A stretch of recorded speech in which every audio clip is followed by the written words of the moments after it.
আসসালামু আলাইকুম। আল্লাহ পাক যা কিছু সৃষ্টি করছে প্রেমের এই কারণে, এটা আমার কথা নয়, জালালউদ্দিন রুমির কথা। যে আসমান জমিন যা কিছু সৃষ্টি করছি আমি প্রেমের কারণে। তো প্রেম কত প্রকার, কি কি, যে মার সাথেও ছেলের একটা প্রেম আছে, বাপের সাথেও একটা প্রেম আছে, জগৎবাসীর জন্য আবার একটা প্রেম আছে। যা কিছু সৃষ্টি, এই আকাশ জমিন গাছ বৃক্ষ তরুলতা সবই প্রেমের কারণে, সবই মানুষের প্রয়োজনীয় জিনিস।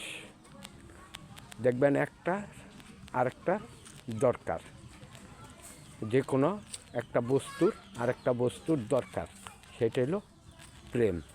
প্রেম জিনিসটা পবিত্র, সেটারে যারা অপবিত্র করে তাদের মতন অভাগা এবং তাদের মতন কুৎসিত লোক আর এই দুনিয়ায় হয় না।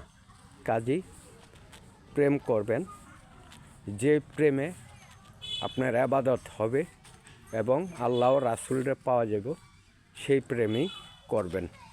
আশা করি কথাটি ভালো লাগবে, শেয়ার করেন। আচ্ছা, রাখি। আসসালামু আলাইকুম।